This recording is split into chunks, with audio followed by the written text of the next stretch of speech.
teman-teman. Assalamualaikum warahmatullahi wabarakatuh. Selamat sore. Kita lanjut ngobrol dengan sosok panutan saya ini, Kang Dr. Gun Herianto, bicara tentang literasi politik kaum muda Indonesia. Dan kita akan langsung ngobrol dengan pakarnya, teman-teman. Ini sayang sekali rasanya kalau kesempatan pada sore hari ini kita ngobrol dengan Kang Gun tanpa ditanggapi dengan berbagai pertanyaan ya, karena beliau ini jadwalnya sangat padat, lalu merupakan referensi bagi para media kalau bertanya tentang situasi politik yang saat ini terjadi di Indonesia. Beliau adalah salah satu pakar yang sering ditanyakan, dan sore hari ini kita akan belajar banyak dengan beliau tentang literasi politik kaum muda Indonesia seputar anak muda. Dan nanti kalau yang bergabung silakan langsung saja bisa berdiskusi dengan kami. Nah, sekarang saya mau manggil dulu nih Kang Gun kalau saya sudah gabung gitu ya. Sebentar saya akan panggil dulu. Halo Mas Adit, apa kabar Mas? Eh,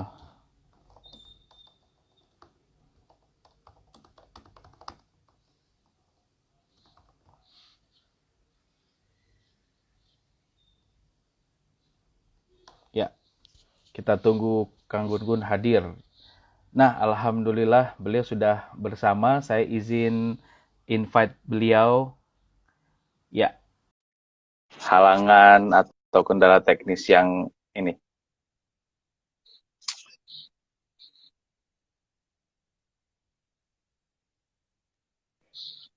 Semoga. Assalamualaikum warahmatullahi wabarakatuh, Kang Gun. Salam. Waalaikumsalam. Ya, selamat sore, Masya Kang Allah, Taufan. selamat sore, Kang. Saya ini jujur senang sekali Kang Gun ini meluangkan waktu berbagi Aduh, inspirasi. Sehat, Kang? sehat. Saya juga senang karena apa? Inisiatif bagus, terus Terima kasih. juga memberi banyak hal lah, apa namanya, sharing pengetahuan. Saya lihat juga teman-teman yang diundang hebat-hebat kecuali saya lah ya. Bisa, wae. Luar biasa. Kang Gunggun nih makin kesini makin segar karena setiap pagi saya lihat posting apa lari terus ya, jogging. Saya justru yang masih mager ini. Gimana cara space banget Iya, olahraga, Kang? apa olahraga itu kayak apa ya, kebutuhan sih. Karena Baik, apa? Karena kita kan mobile ya, Kang betul. Taufan. Ya, Kita aktivitas kemana-mana, terus kita butuh keseimbangan lah, ya, butuh keseimbangan keseimbangan. fisik, keseimbangan mental, apalagi ini Itu yang musim-musim penting. pandemi, ya nggak? Mm-mm. Betul. Itu kata kuncinya keseimbangan mental itu tadi. Kang, Ya, ini jujur saya mau membacakan dulu sedikit tentang Kang Gun. Sebenarnya nggak dikit sih, banyak karena saya ambil dari mana-mana. Jadi biar yang nanti mendengarkan rekaman video ini bisa mengenal lebih dekat sosok Kang Gun. Begitu yang iya, juga iya. jadi panutan buat kami semua. Nah, jadi Amin, izin ya Kang amin. ya, Ya, membacakan ya Kang ya. Nah, jadi silakan. beliau bernama lengkap Dr. Gun Herianto MSI. Dan mohon izin kan kalau ada yang salah nanti boleh dikoreksi. Iya, Saat ini iya. menjabat sebagai Direktur Eksekutif The Political Literacy Institute sejak 2008 hingga saat ini. Mengajar komunikasi politik di Paramadina Graduate School of Communication sejak 2015 Betul, dan betul. Universitas Multimedia Nusantara sejak 2013. Dan saat ini beliau sebagai dosen tetap mata kuliah komunikasi politik di UIN Jakarta sejak Yap. 2005. Dan beliau meraih gelar doktor ilmu komunikasi dari Universitas Padjadjaran Bandung dengan konsentrasi bidang komunikasi politik. Jadi Kang Gun ini memang sangat linear sesuai dengan ekspertisnya begitu. Dan Iya, kalau alhamdulillah. pengalamannya ini banyak sekali Kang. Saya jujur ambil dari website Kang Gun ini. Iya, Mungkin iya, teman-teman iya. nanti kalau misalkan mau tahu lebih detailnya bisa ke website Kang ya, Gun Herianto ya Kang Ada. ya. Iya, Ah, www.gungunherianto.com ya. Betul. Nah, ini saya jujur saya ambil dari sana, tapi saya akan baca highlight aja, Kang. Nah, beliau Iya. Board of Advisor Global Indonesia Voices di Singapura, peneliti senior di Political Literacy Institute, lalu Dewan Pakar di ISKI. ISKI itu adalah Ikatan Sarjana Komunikasi Indonesia, dan pernah menjadi tim pakar penyusunan peraturan KPI Pusat, untuk program pemilu 2014, tim pakar panelis debat kandidat pilkada 2017-2018.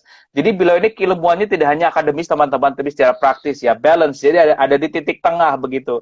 Jadi tahu konsep teori dan tahu apa yang terjadi di lapangan begitu. Dan yang Iya. menarik, Kang Gun Gun ini juga luar biasa produktif sekali menulis di berbagai macam media massa, mulai dari Mm. Kompas, Jakarta Post, Sindo, Media Indonesia, Republika, Pikiran Rakyat, dan lain-lain. Pokoknya banyak. Kalau tiap minggu di TV pasti selalu ada di layar kaca ada Kang Gun Gun, ya. Nggak ada yang nggak kenal. Dan nah ini kita akan kupas nanti teman-teman sisi personalnya beliau dan sisi profesionalnya. Dan ternyata Kang Ya, Gun Gun ini pernah menjadi ketua OSIS SMP dan SMA, Kang ya. Dan ya, betul, betul. betul ya. Dan ketua senat Betul. mahasiswa di UIN Jakarta. Nah, jadi Di Win apa Jogja. dan betul dan disebut di sini Kang Gun adalah aktivis tiga kampus UGM, UIN dan Atma Jaya. Waduh, mantap. Nah, teman-teman, beliau ini punya moto hidup berpikir, bergerak dan bermanfaat. Nah, nanti kita tanya apa maksud dari moto hidupnya. Karya buku yang terakhir itu Realitas Komunikasi Politik Indonesia Kontemporer ya Kang ya, Ya, terbitan betul. Jogja di Diva Press. Nah, jadi itu sedikit tentang, bukan sedikit, banyak sebenarnya. Nanti detailnya dibaca teman-teman ya, tentang Kang Gun Gun. Nah, Kang, kenapa kita bahas tentang literasi politik kaum muda Indonesia, Kang? Karena waktu Ya, itu seingat saya memberikan beberapa judul gitu ya, Kang Gun ya. Nah, ya. lalu kenapa Kang Gun akhirnya memilih judul ini? Kenapa? Seberapa besar urgensinya, Kang? Literasi politik tuh sangat urgent gitu ya. Kenapa? Karena kita negara yang sedang tumbuh, Mhm. kemudian demokrasi kita juga sedang berproses, sehingga kemudian butuh partisipasi. Hmm. Kata kuncinya sebetulnya di situ, butuh partisipasi warga masyarakat untuk kemudian turut serta ya menjadi bagian dari perubahan. Sehingga kemudian Kang Taufan, literasi itu Ya. menjadi sebuah keniscayaan. Karena Hmm. apa? Karena literasi politik itu kan sebetulnya kalau kita runut ke literatur gitu ya, kita mulai dulu dari Mhm. literatur deh. Bernard Crick tuh yang menulis soal political Mhm. literacy itu Mhm. selalu menyebutkan tuh kata kuncinya ada tiga tuh, persenyawaan Hmm. dari knowledge, Mhm. kemudian skill, kemudian Mhm. sikap.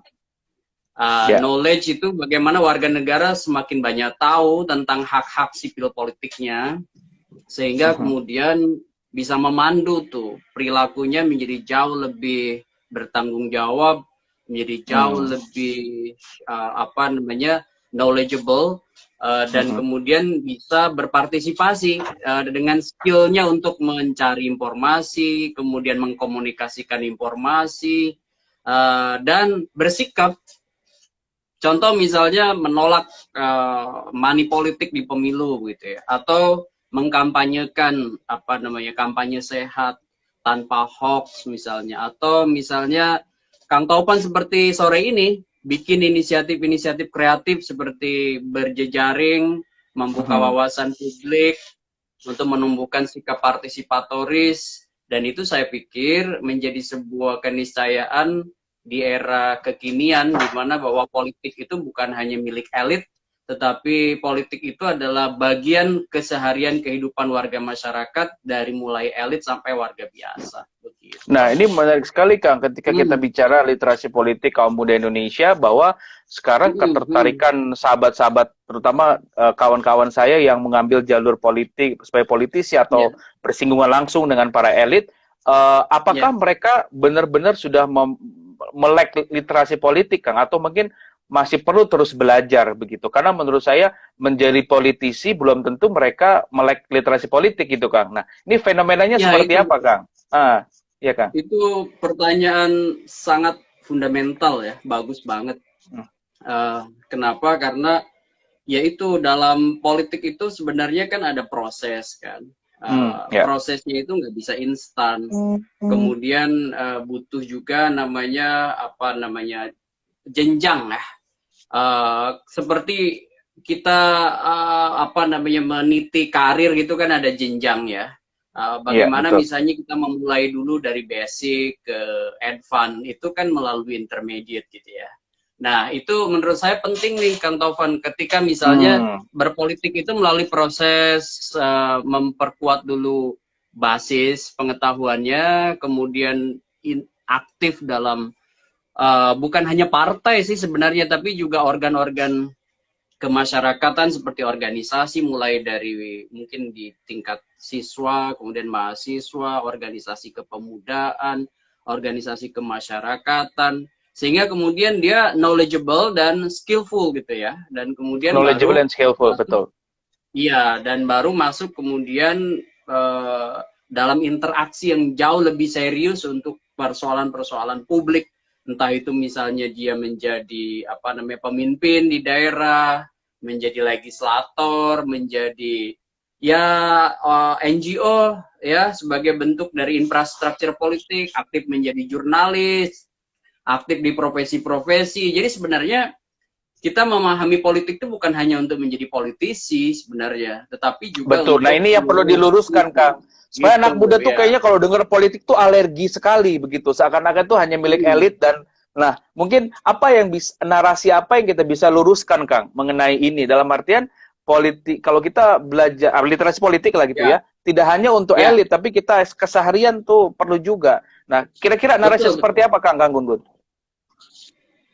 Gini, kalau kita bikin semacam pemilahan, itu politik itu kan ada di dua aras ya.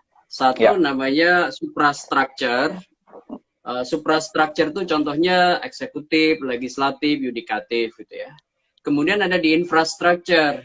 Contohnya misalnya infrastruktur politik itu ada media, kemudian ada kelompok penekan, kelompok kepentingan, kemudian ya banyak sih, termasuk juga sebenarnya kalau kita perhatikan dalam urusan-urusan keseharian kita, misalnya di kampus atau di pekerjaan di kantor, itu sebenarnya kita harus melek hak-hak sipil politik kita. Misalnya nih ya, menjadi karyawan, itu harus tahu tuh hak sebagai karyawan tuh seperti apa. Kemudian kewajiban sebagai karyawan seperti apa. Kemudian sebagai pengusaha misalnya tahu hak sebagai institusi korporasi di sebuah negara seperti di Indonesia itu apa aja, kemudian kewajibannya apa aja. Sehingga menurut saya pengusaha, kemudian akademisi, aktivis LSM, jurnalis, kemudian politisi partai politik, pejabat publik, itu semua menurut saya harus melek politik. Belum tentu loh Kang Taufan. Misalnya gini, menteri belum tentu melek politik, gitu ya. Kemudian juga jurnalis belum tentu melek politik. Misalnya gini deh, jurnalis menulis gitu ya sebuah berita politik, dia tidak tahu political mapping gitu ya, pemetaan politik. Bahwa dia menulis itu sebenarnya sedang masuk dalam satu kategori kekeliruan yang sangat mendasar dalam kerja jurnalistik. Ya. Betul. Mohon izin, Kang, kebetulan kemudian misalnya sinyalnya tadi sempat putus. Nah, udah. Contoh lain misalnya dia menulis berita tanpa disadari dia mempublisitaskan seseorang tanpa kemudian dia tahu petanya, ya kan? Atau mungkin dia memberitakan satu produk yang sedang ramai di DPR, sebut aja misalnya produk, misalnya sekarang yang lagi ramai itu Omnibus Law gitu ya. Sementara dia tidak tahu tuh Omnibus Law tuh runutannya seperti apa, gitu ya. Kemudian konsekuensinya apa, kekeliruan-kekeliruan di dalamnya apa. Nah, sementara dia bagian dari proses mengagendakan itu dalam perankingan isu yang ada di media, kan begitu. Sehingga kalau tidak melek, apa yang disampaikan itu bisa jadi menjadi bagian dari instrumen mengamplifikasi suara orang lain, bukan kemudian menjadi suara yang sebenarnya murni dari hasil pertimbangan politik redaksinya, begitu. Nah, ini menarik, contoh Kang. Lain ketika ya. Sekarang, iya silakan Kang, silakan. Saya kasih contoh lain, misalnya begini, teman-teman mahasiswa. Teman-teman mahasiswa itu kan kita harus selalu tempatkan sebagai agent penting gitu ya dalam konteks demokrasi. Kenapa? Karena biasanya kan punya semangat, punya independensi, Tetapi juga kalau tidak melek politik itu riskan gitu. Contoh misalnya gini, pada saat dia mau melakukan protes, kritik, demonstrasi gitu, kalau kemudian tidak didiskusikan apa yang mau didemokan, kemudian tuntutannya apa, kemudian political economy yang melatar belakangi sebuah isu itu apa, kemudian behind the scene dari sebuah pertarungan politik yang ada di tingkat elitnya seperti apa. Nah itu bisa kemudian si gerakan mahasiswa ini hanya akan menjadi alat dari sebuah mungkin pengendalian kelompok-kelompok yang sebenarnya bukan dari kelompok mahasiswa gitu maksud saya. Nah, ini Sehingga kemudian, related dengan critical thinking, Kang Gun-Gun. Nah, bagaimana Kang Gun melihat generasi muda dan daya kritisnya, Kang, melihat situasi politik saat ini, terutama kalau kita bicara literasi politik lah gitu. Kalau kita bicara 21st century skill, bahwa critical thinking itu salah satu soft skill wajib yang dimiliki oleh generasi yang nanti akan memimpin di masa depan. Nah, bagaimana Kang Gunggun melihat daya kritis generasi muda sekarang kan? Karena kan kita bersinggungan dengan mahasiswa, dan mungkin saya butuh perspektif nih kondisi mahasiswa yang menjadi yang bersinggungan dengan Kang Gunggun saat ini begitu. Silakan, Kang. Iya. Gini, ada plusnya, ada minusnya gitu ya. Ada plus, ada minusnya gitu ya. Maksud saya gini, kelebihannya mahasiswa sekarang itu akses terhadap informasinya luar biasa gitu ya. Karena apa? Mungkin di era-era saya aktivis 98 gitu ya, sumber informasi itu terbatas. Itu lebih pada jaringan offline lebih banyaknya, antar organisasi, antar kelompok gitu ya. Saya kebetulan kuliah kan 95 sampai 2000, jadi pada saat saya ketua senat itu memang pada saat rame-ramenya gerakan 98 gitu, saya kan 97 kan. Nah, pada saat proses-proses bertukar informasi itu masih punya keterbatasan apa namanya jaringan gitu ya. Tetapi ketika kita bandingkan dengan situasi sekarang, itu jauh berbeda. Era keberlimpahan lah sekarang tuh ya. Mulai dari Instagram, Twitter, apa aja kita bisa lihat tuh perdebatannya di Twitter kan. Itu middle class, ya urban middle class itu sekarang berdebatnya di Twitter kan. Di Twitter, betul. Ya, kemudian kita bisa lihat blog, orang bisa nulis apa aja, sehingga sharing informasinya jauh lebih luar biasa. Tetapi kemudian yang harus dikritik adalah kedangkalan informasi, gitu ya. Karena mungkin begini, kalau dikaitkan dengan tadi istilah critical thinking, gitu, satu yang kemudian harus dijadiin catatan kritis bagi teman-teman aktivis mahasiswa hari ini adalah kedalaman dalam mengelaborasi sebuah isu gitu. Maksud saya misalnya gini,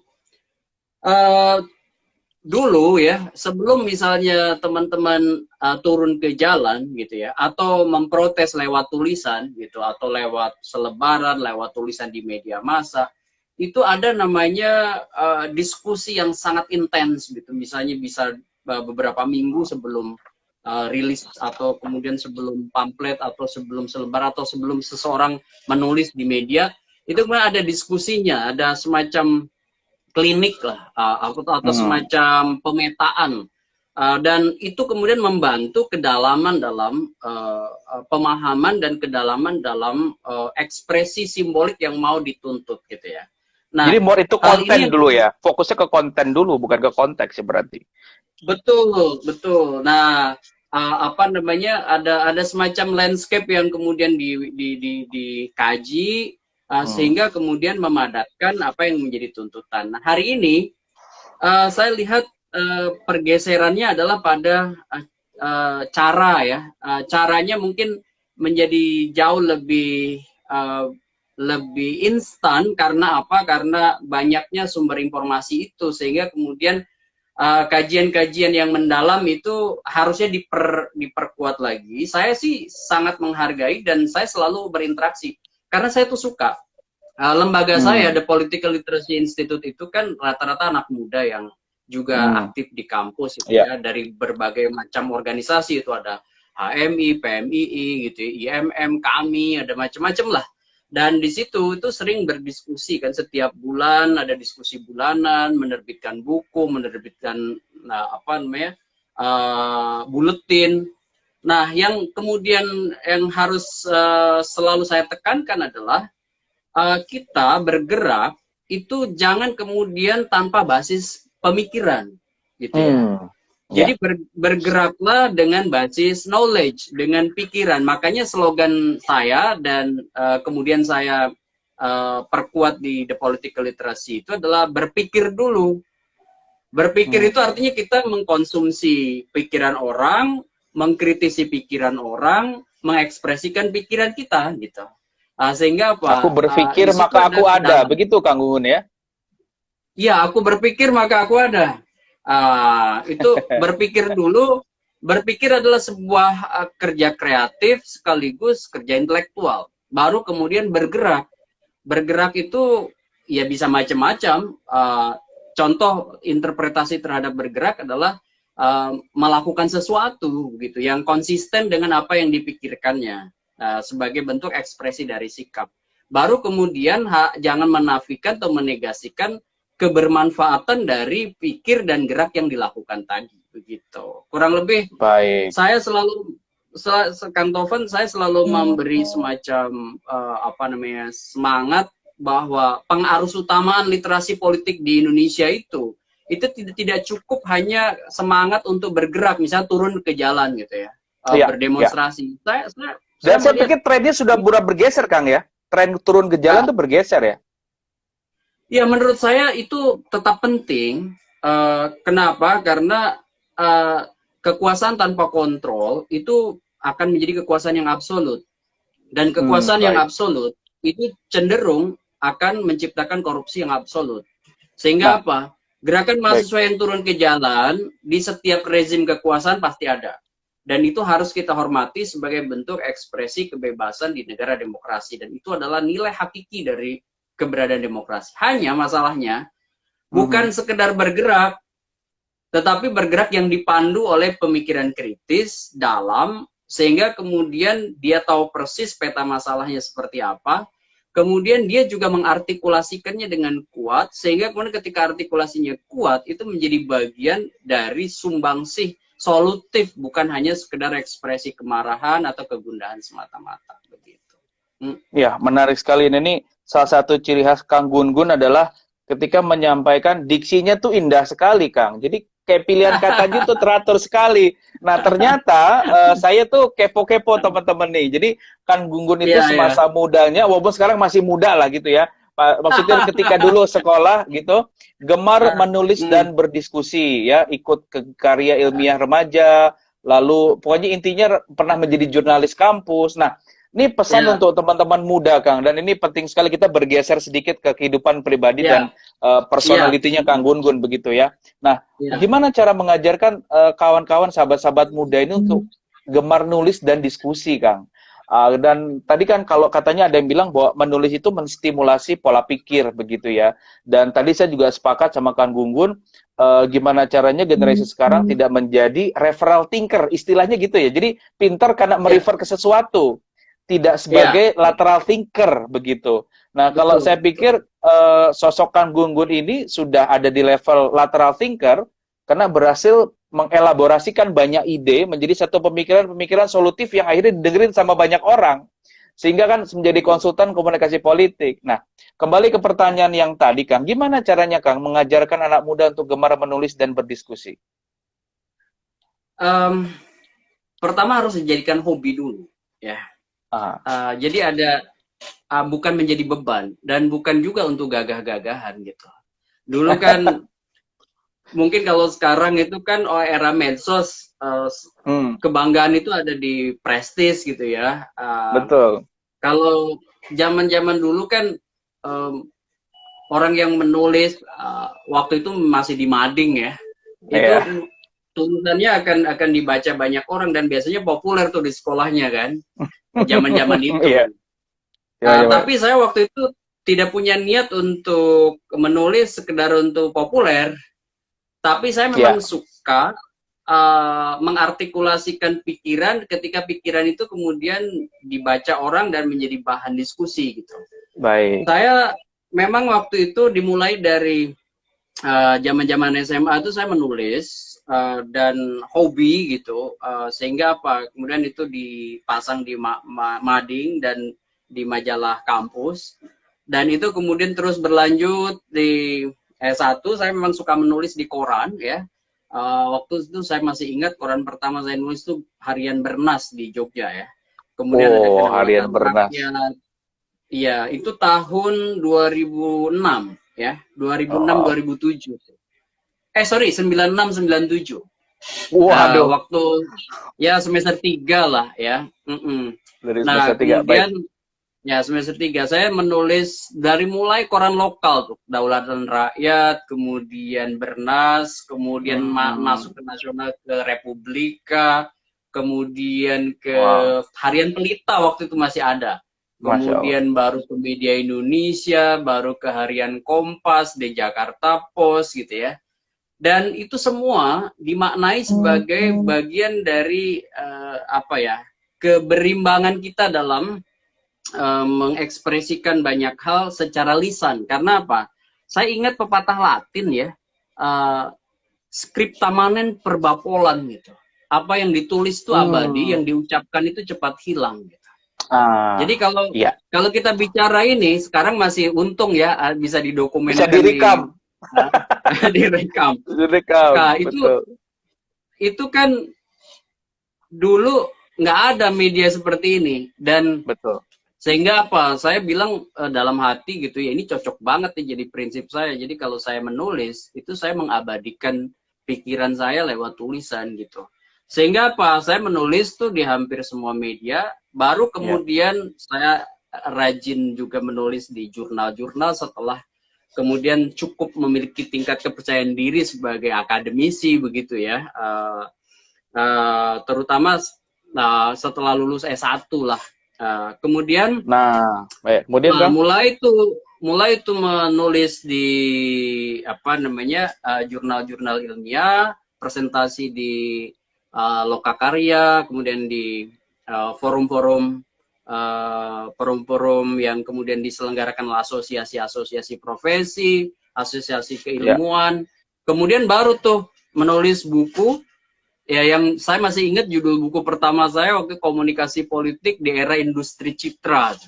Nah, ya. Ini saya juga langsung depan saya ini terbitan Jakarta PT Laswell Visitama ya Kang ya, 2010 ya. Iya betul. Nah, itu buku pertama. Kemudian Dinamika Komunikasi Politik, kemudian ada Komunikasi Politik Sebuah Pengantar, kemudian betul. Aduh, sampai hari ini ada sekitar 12 buku.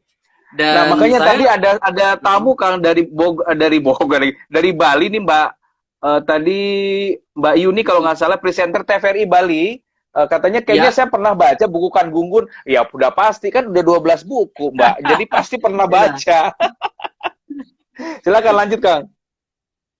Ya kemudian saya tahun 2008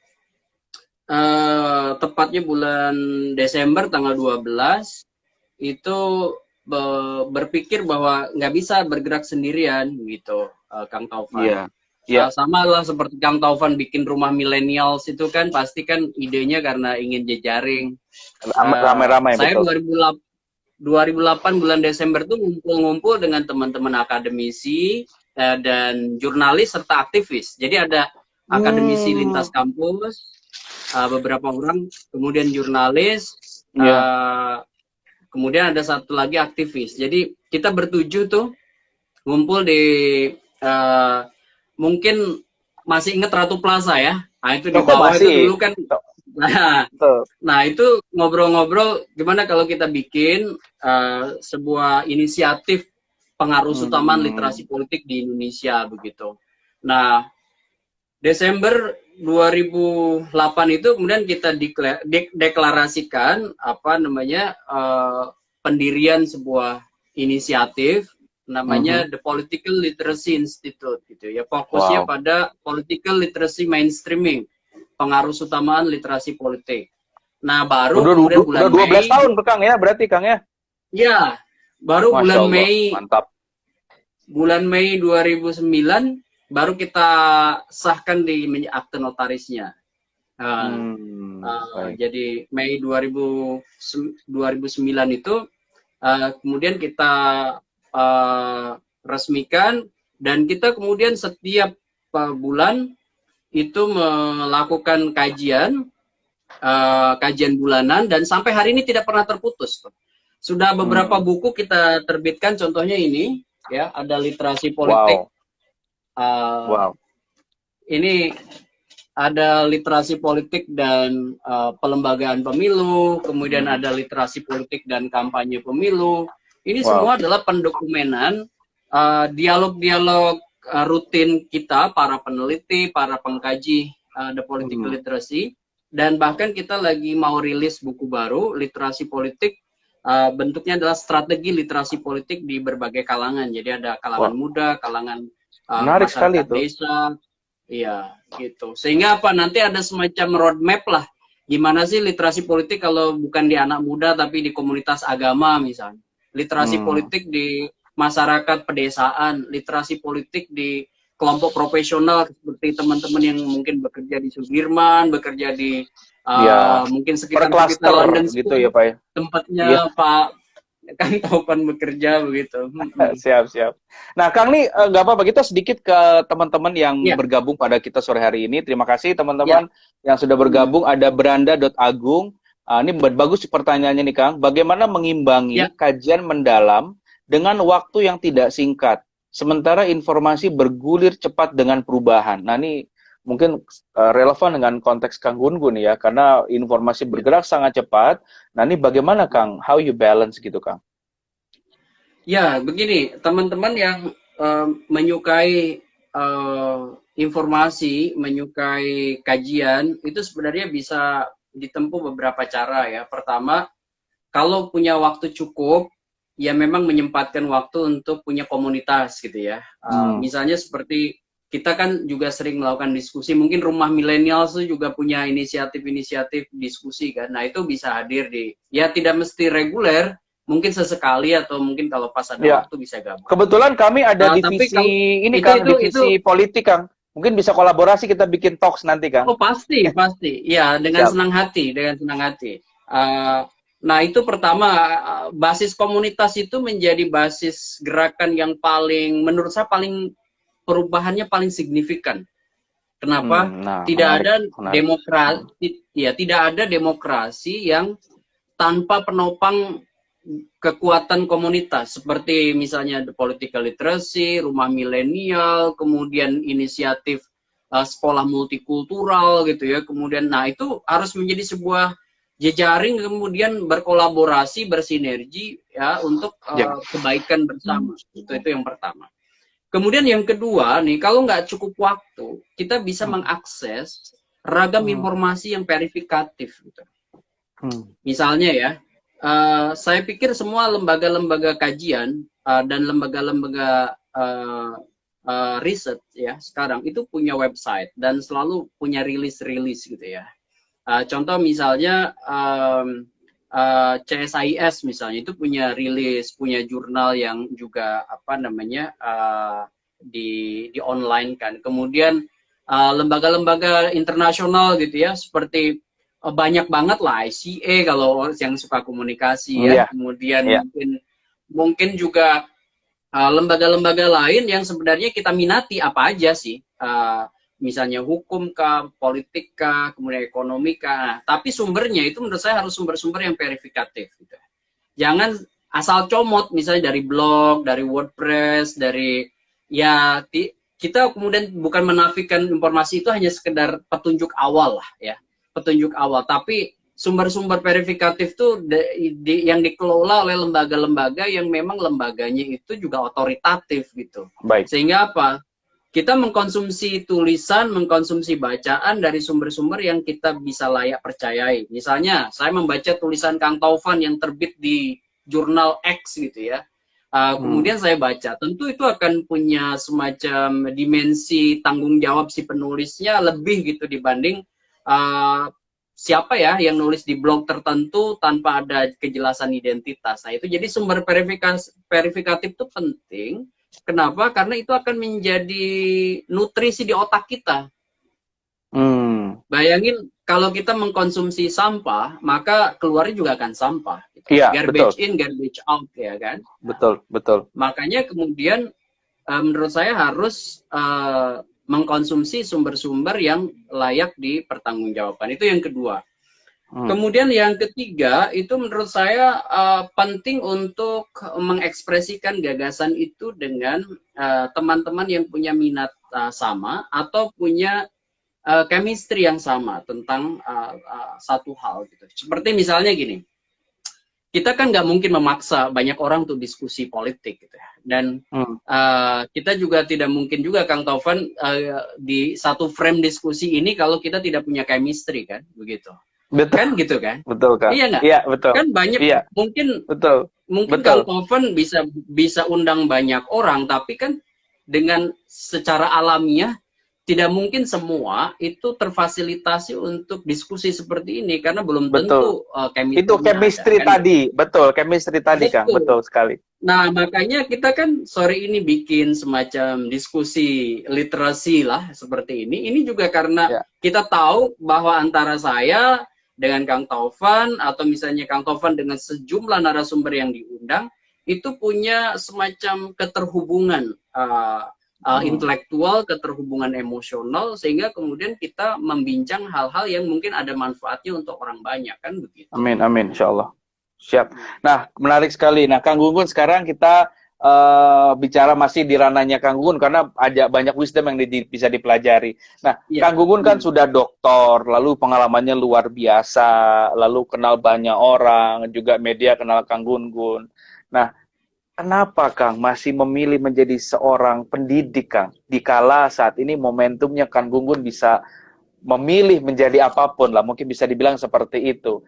Nah, apa privilege? Nah, kita bicara privilege ya, menjadi seorang pendidik, Kang. Silakan Kang Gunggun. Kebebasan berekspresi, kebebasan intelektual menjadi jauh lebih terfasilitasi pada saat saya menjadi pendidik. Artinya ada freedom of expression. Berbeda ketika misalnya saya udah beberapa kali sebenarnya ditawarin sih. Pasti itu. Untuk menjadi bagian lah dari kekuasaan, bukan hanya saat ini tapi juga sebelum-sebelumnya begitu. Tapi kan itu hidup kan soal pilihan kan. Masya Allah. Nah, ada posisi di mana kita mau berkontribusi gitu. Dari dulu memang begini, saya tidak pernah mengatakan bahwa orang yang kemudian, maksud saya intelektual yang masuk ke kekuasaan itu salah, enggak. Itu juga bagian ikhtiar teman-teman gitu. Dan saya setuju sih dengan beberapa pandangan bahwa sistem itu juga harus ada yang memasuki gitu ya. Orang-orang baik itu juga harus masuk sistem, seperti mungkin banyak lah ya contohnya dari akademisi kemudian masuk ke dunia politik praktis, menjadi gubernur, menjadi wali kota, menjadi macam-macam.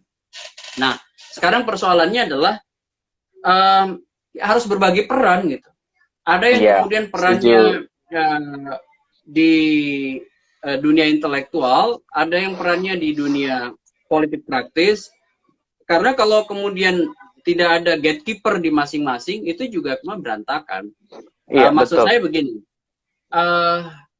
saya selalu positive thinking bahwa kolaborasi antara teman-teman di dunia politik praktis dengan di dunia akademik, baik itu di kampus maupun di lembaga-lembaga riset, itu adalah keniscayaan. Kenapa gini?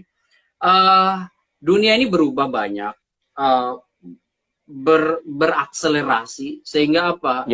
Kata kuncinya sekarang mau nggak mau adalah kolaborasi gitu. Hanya bedanya adalah kalau Kang Taufan dan saya misalnya berkolaborasi, itu adalah bagian dari kebebasan intelektual. Jadi selama misalnya konsep dan idenya itu sejalan, kita bisa kemudian duduk bareng dan mungkin mengerjakan hal yang sama. Tetapi ketika itu tidak lagi apa namanya, atau bertentangan gitu dengan nilai dan falsafah yang kita anut, maka tentu kita akan izin gitu. Tidak kemudian memutuskan pertemanan atau memutuskan persahabatan, tetapi sementara karena gagasannya tidak sejalan, idenya tidak bisa nyambung, maka kita sebagai teman dengan perbedaan jalan gitu. Nah, di situ menurut saya. Setuju sekali. Nah, dan gini, Kang Tovan, saya masih ingat ya tulisan cukup klasik tuh dari Herbert McCloskey ya, bahwa partisipasi politik itu sebenarnya kata kuncinya adalah kesukarelaan warga negara untuk berpartisipasi dalam memilih pemimpin atau dalam menentukan kebijakan publik. Nah, kesukarelaan itu jangan kemudian dibebani dengan taruhlah misalnya gini, saya memilih itu karena ada amplop, atau saya memberi justifikasi, benar nggak? Atau misalnya saya memberi justifikasi akademik saya, misalnya taruhlah di komentar, di talk show, di tulisan, itu hanya untuk membenarkan seseorang karena saya dibayar misalnya. Itu tentu akan menjadi bagian yang catatan sejarah buruk bagi apa namanya, integritas ya, keilmuan begitu. Sehingga yang paling penting adalah kita mengatakan sesuatu, menuliskan sesuatu, memberikan saran sesuatu, itu di guide-nya itu oleh nilai keilmuan kita, bukan oleh semata-mata karena bayaran orang, sehingga mungkin kita bisa menggantikan apa namanya, pikiran kita yang orisinil itu dengan memberi justifikasi asal pada satu hal karena bayarannya begitu. Nah, kata kunci itu integritas ya Kang ya, luar biasa, itu perlu dipahami sekali. Nah Kang, ini ada satu yang saya mau tanya juga, memang karena ada sosok satu yang bicara tentang geopolitik begitu. Jadi kita tuh seakan-akan melek, bahwa Indonesia bukan Indonesia saja, tapi Indonesia tuh bagian dari kita, mungkin bahasa kerennya the new world order gitu kan. Kita mengenal ada satu sosok ya, Pak Mr. M lah begitu ya. Jadi saya mau nanya Kang, apalagi Kang Gunggun ini dulu dalam sempat memahami konteks geopolitik dalam pengalaman menjadi aktivis mahasiswa. Nah, seberapa signifikan dan seberapa penting Kang bicara literasi politik, tapi juga memahami konteks geopolitik dunia begitu. Kan insya Allah nih, teman-teman yang mendengarkan ini insya Allah akan menjadi pemimpin besar, mengambil keputusan, entah itu sebagai pengusaha atau sebagai pemangku kebijakan. Nah, seberapa urgent Kang yang namanya pemahaman geopolitik dalam konteks saat ini? Konteks saat ini sangat penting sekali, ya. Apalagi Indonesia ini menjadi negara yang tumbuh kembang di tengah kepentingan ragam kekuatan, kekuatan politik dan kekuatan ekonomi, regional maupun skala global. Kita akan berada di himpitan ya, semacam the clash of the titans gitu ya. Jadi pertarungan para raksasa, misalnya seperti taruhlah Amerika, China gitu ya. Kemudian juga kita juga harus memainkan peran yang signifikan di tengah negara-negara kaya seperti Timur Tengah misalnya. Kemudian kita juga harus memainkan peran signifikan di ASEAN misalnya. Hal-hal seperti ini membutuhkan pemahaman anak-anak muda yang mungkin besok lusa akan menjadi pemimpin Indonesia. Amin. Caranya gimana? Tentu memahami akar persoalannya Indonesia itu, problem identification-nya itu apa, gitu. Seperti apa, sehingga kemudian landscape politik lokalnya itu tahu dulu. Contoh misalnya, jangan lupakan sejarah tuh, historisitas kita menjadi bangsa gitu ya. Punya pemikiran yang pluralis, kemudian mengembangkan sikap moderasi gitu ya. Kenapa? Karena ini penting. Indonesia ini berdiri di tengah keragaman. Nah, pada saat misalnya memahami historis, kemudian mentalnya mental yang majemuk, mental plural, kemudian masuk ke sebuah pemahaman landscape regional Indonesia di tengah negara-negara ASEAN, negara-negara Asia, Betul. apa kemudian kekuatannya. Lantas kemudian kita harus membaca juga pemain-pemain global. Ini yang disebut dengan membaca behind structure dari kekuatan-kekuatan yang kemudian sekarang ini menjadi sebuah kekuatan dominan di dunia. Nah, masalahnya adalah faktor determinan geopolitik itu kompleks dan dinamis. Gitu. Contoh misalnya, sangat mungkin variabel yang menentukan adidayanya sebuah negara itu bisa berbeda antara tahun 1940-an dengan tahun 2020 ke atas begitu. Ya. Sehingga apa? Tentu dibutuhkan yang disebut dengan bacaan strategis, langkah strategis, kolaborasi strategis begitu. Kolaborasi Jadi strategis. bukan hanya bacaannya tapi langkahnya dan kolaborasi strategisnya. Sehingga anak-anak muda yang mungkin sekarang usia 22, 25, 26, 10 tahun lagi mereka akan menjadi pemimpin Indonesia tuh, ya kan? Betul. Entah itu di daerah, entah itu di pusat. Sehingga apa? Pemahaman geopolitik itu menjadi variabel penting bagi siapapun yang mau menjadi pemimpin, gitu ya. Supaya kemudian Indonesia tidak hanya selalu menjadi pemain pinggiran atau menjadi objek dari kepentingan ekonomi global. Gitu. Kita harus berdiri sama tinggi, punya kewibawaan, dan kewibawaan itu dibangun dengan kemampuan, misalnya kemampuan negosiasi. Jangan sampai sumber daya alam kita selalu menjadi sapi perahan, iya kan? Itu akan terrepresentasi dalam apa? Dalam undang-undang, misalnya undang-undang minerba, iya kan? Itu penting sekali tuh, menjaga. Jangan misalnya juga kita tergesa-gesa mengesahkan sebuah undang-undang seperti undang-undang Omnibus Law, sementara misalnya banyak pintu masuk kita akan menjadi masalah di kemudian hari kalau kemudian perumusan masalah-masalah itu kemudian bisa membebani generasi berikutnya, kan gitu. Nah, ini enaknya ngobrol sama Kang Gun-Gun 1 jam ini nggak kerasa, tiba-tiba tinggal 14 menit lagi. Wah, saya nggak mau 13 menit lagi bahkan, saya nggak mau buang-buang waktu, saya akan tanya lagi nih Kang Gun biar banyak yang disampaikan. Nah, Kang, mimpi besar seorang Kang Gun apa sih ke depan? What is your big dream sebagai akademisi, lalu pemerhati komunikasi politik, juga konsultan? Apa Kang jadi mimpi besar Kang Gun ke depan? Aduh, mimpi besar itu ada beberapa ya. Tentu yang pertama yang mungkin ingin segera saya realisasikan dalam waktu dekat adalah penyelesaian karir saya sebagai profesor ya, sebagai Masya Allah, bentar lagi kita doakan Kang. Panggilnya Prof, bentar lagi Prof Gun-Gun. Nah, tapi sekarang masih dalam proses. Tentu berharap secepat mungkin lah itu. Saya ikut doakan Kang, mudah-mudahan lancar. Masya Allah. Karena itu adalah bagian dari dedikasi keilmuan juga kan, gitu. Betul. Sudah tentu, sangat layak sekali. Ya, mudah-mudahan amin. Mudah-mudahan aja tetap konsisten di bidang komunikasi politik. Amin. Kenapa? Karena sejak skripsi saya itu komunikasi politik bahasanya. Dulu soal pemilu 99 ya. Kemudian di S2 saya masuk di ekonomi politik. Karena bahas soal perubahan lembaga penyiaran publik waktu itu ya. Betul. Kemudian di S3 saya komunikasi politik, membahas komunikasi politik di media sosial eranya SBY. Ya.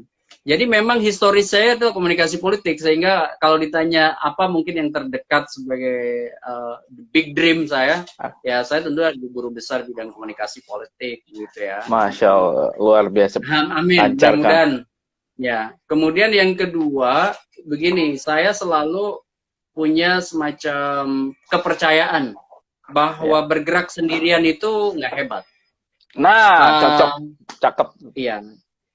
Kalau kita hebat sendirian itu biasa, tapi orang yang hebat bersama-sama itu luar biasa. Masya Allah, betul sekali.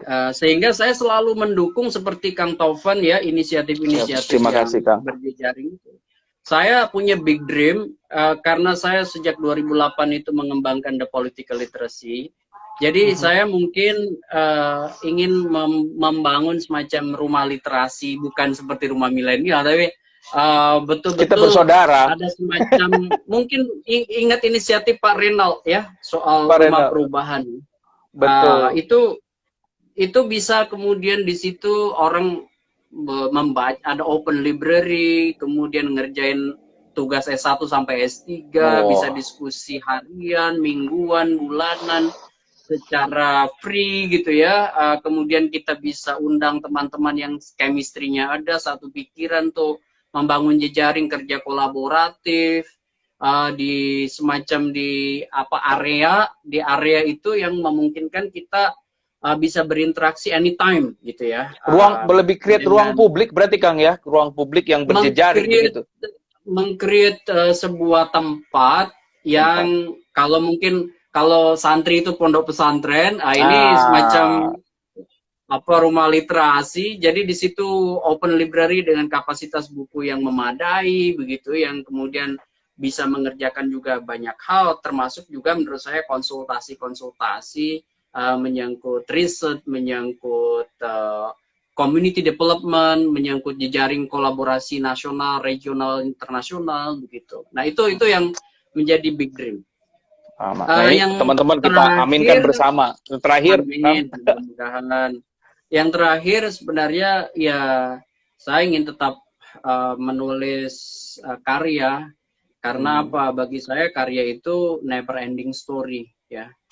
Di situ identitas paling hakiki bagi saya. Kenapa? Karena dengan menulis, baik itu untuk koran, adalah bagian dari mendiseminasikan gagasan yang menurut saya bisa dilakukan sampai penghujung hayat kita lah gitu ya. Masya Allah. Kenapa? Karena menulis di media, menulis di jurnal, menulis buku, itu kerja intelektual sepanjang hayat, dan bagi saya disitulah letak kehakikian.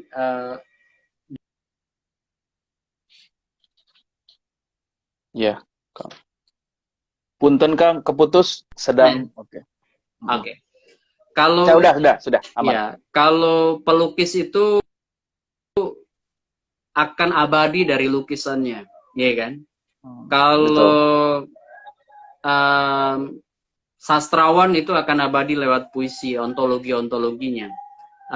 Kalau intelektual seperti saya, Kang Taufan, mungkin akan diingat orang dari karya yang disumbangkannya begitu. Dan itu harus melintasi zaman, ya mungkin sampai teman-teman nanti yang membaca buku-buku komunikasi politik yang kemudian kita bikin hari ini dan besok. Kang Taufan, saya melihat begini. Saya dari dulu itu percaya bahwa gini, literasi politik ya itu bukan kerja temporer. Sama halnya seperti literasi digital dan literasi informasi. Saya ingat betul istilah literasi itu dulu dari Paul Jurkowski kan, dari dunia perpustakaan. Kemudian tuh berkembang ke macam-macam, termasuk juga sampai hari ini ada literasi politik. Saya pikir gini, intinya ya, literasi politik itu kan bukan hanya sekedar melek dalam arti bisa membaca, tetapi mau berpartisipasi, mau kemudian menyumbangkan apa yang dimilikinya untuk orang lain gitu, supaya kemudian sama-sama aktif partisipatif. Nah, jadi saya menghimbau juga ke teman-teman netizen, teman-teman. Nah, ini sekalian Kang, pesan penutup namanya golden message Kang. Jadi pesan terbaik Kang Gun-Gun di 3 menit terakhir terkait topik kita hari ini dan pesan pemuda terbaik dari Kang Gun-Gun untuk teman-teman. Silakan Kang, 3-4 menit Kang. Untuk teman-teman muda yang bergabung dan mungkin nanti juga mendengarkan kita di rekamannya, menurut saya 3 kata kunci dari saya yang selalu saya ulang-ulang, selalu saya jadiin filosofi dalam hidup saya. 1, itu berpikir tanpa kejumudan. Artinya berpikir tuh jangan stagnan. Yang kedua, bergerak tanpa kekerasan. Jadi kalau kita melakukan sesuatu, itu jangan dengan kekerasan verbal maupun kekerasan fisik. Kemudian yang ketiga, bermanfaat untuk kekitaan. Artinya bermanfaat bukan hanya untuk diri kita, tetapi juga untuk orang banyak, gitu. Dan jangan sampai berpikir bergerak bermanfaat itu hanya dipandu oleh nalar instrumentalistik. Jadi nalar yang sifatnya itu ya sekedar itu jadi keuntungan gitu. Melainkan bahwa berpikir bergerak bermanfaat itu untuk sesuatu yang tujuan peradaban, tujuan yang mulia, yaitu membangun bersama-sama. Cuman masalahnya adalah menurut saya kadang-kadang banyak sekali kompleksitas persoalan yang seringkali mengubah orientasi. Contoh misalnya ketika berpolitik, dari awalnya on the right track, politik itu untuk kebermanfaatan, akhirnya menjadi politik transaksional. Nah, itu kembali ke pilihan integritas masing-masing. Sehingga kemudian bagi saya yang paling penting adalah menghadirkan narasi itu menjadi sebuah pertanggungjawaban di kehidupan kita. Maksud saya narasi itu butuh namanya konsistensi. Narasi itu butuh karakter. Narasi itu butuh koherensi, ya, gitu, kepaduan. Dan terima kasih Kang Tovan. Kenapa? Sama-sama, karena inisiatif berjejaring seperti ini adalah kunci. Kalau mungkin pandemi itu butuh pentahelix gitu ya. Pentahelix betul. Maka ya literasi itu juga butuh pentahelix sebenarnya kan. Betul. Termasuk kita akademisi, praktisi, kemudian media, NGO menjadi sebuah hal yang penting melintasi ego sektoral, ego intelektual penting kan? juga. Penting sekali. Karena banyak orang sekarang terperangkap di bubbles ya, kejumudan sendiri ya. Mereka tidak mau kolaborasi karena kalah dengan egonya. Sehingga narasi kolaborasi ini harapannya tidak menjadi wacana, Kang, tapi benar-benar bisa dieksekusi bersama. Dan pemanfaatan ruang digital seperti ini ya mudah-mudahan ke depan banyak manfaatnya juga. Nah, insya Allah makanya ini Kang Gunggun jujur nih Kang, Kang Gunggun ini salah satu sosok yang memang saya sangat respect sekali karena bicara konsistensi narasi tadi, karena memang akademisi sejati itu kata kuncinya konsistensi dan dampak. Nah, dampak yang dihasilkan luar biasa. Makanya Kang, ini sebenarnya 1 jam nggak cukup. Insya Allah 1 saat ke depan kita akan lanjut. Kang Gunggun sehat-sehat dan kita harapannya semua bisa terus belajar. Kita doakan Kang Gunggun lekas mendapatkan gelar profesornya supaya bisa lebih berdampak juga ke depannya. Insya Allah, Kang. Hatur nuhun ya Kang. Sudah. Ya, silakan. Ya. Dan saya juga mendoakan gini, forum seperti ini akan terus diinisiasi Kang Tovan. Saya sangat respect sekali. Terima kasih, Kang. Karena apa? Tidak ada kekuatan modal sosial yang paling substantif hari ini selain kita memanfaatkan jaringan itu untuk sebesar-besarnya untuk kepentingan publik. Contoh misalnya banyak sekali teman-teman Kang Tovan yang diundang dan itu adalah bagian dari kerja kolaborasi yang sangat-sangat signifikan di era kekinian gitu. Siap, terima kasih banyak. Hatur nuhun Kang. Salam sehat. Semoga saya bisa ikut jejak Kang Gunggun sebagai seorang runners dan makin ramping saya dan makin sehat. Ya, ayo. Salam hormat ya Kang. Kita. Siap bergerak. Assalamualaikum Kang. Selamat sore. Kita jumpa lagi Kang. Waalaikumsalam warahmatullahi wabarakatuh. Terima kasih Kang Gunggun. Siap.